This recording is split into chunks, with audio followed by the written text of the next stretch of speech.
তো বন্ধুরা দেখো, আমি আমার যখন কেটিএম ডিউটা নিয়ে যাচ্ছিলাম মানে রোড দিয়ে, তখন আমি ভাবলাম যে কেননা আমাদের শহরে এমন একটা গাড়ি আবিষ্কার করতে হবে। আচ্ছা দাঁড়াও, বাইক দিয়ে নেমে বলছি। দেখো, এমন একটা গাড়ি আবিষ্কার করতে হবে যে গাড়িটা কোনোদিন যাতে অ্যাক্সিডেন্ট না হয়, কারণ এখন প্রায় দেখছি আমাদের শহরে প্রচুর পরিমাণে কার অ্যাক্সিডেন্ট হচ্ছে। তাছাড়া আমাদের শহরে কেন চারিদিকে শুধু খবরে অ্যাক্সিডেন্ট আর অ্যাক্সিডেন্ট। তাই আমি এই ধরনের গাড়ির কথা ভাবছি যেই গাড়িটা অ্যাক্সিডেন্ট হওয়ার সময় যেন বি কেয়ারফুলি আমাদেরকে বাঁচিয়ে নেয়। তাই এই ধরনের গাড়ি বানানোর জন্য আমাকে যেতে হবে কার মাস্টার কাল্লু ভাইয়ের কাছে।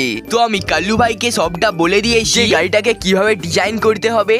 তো আজকে আমাকে কাল্লু ভাই ডেকেছিল যে ভাই আজকে আমাকে গাড়িটা দেবে। তাই আমি আমার কেটিএম ডিউকটা নিয়ে চলে যাই কাল্লু ভাইয়ের বাড়িতে। প্রায় আমি কাল্লু ভাইয়ের বাড়িতে চলে এসেছি। তো আমার মনে হচ্ছে এটাই আমার গাড়ি, একবার চেক করে নেই। ও কি ডিজাইন করেছে মাইরি। ফাইনালি এই গাড়িটার এবার লাইভ টেস্ট হবে। প্রথমে এই গাড়িটার সামনে নিয়ে ও মাই গড, এটা কি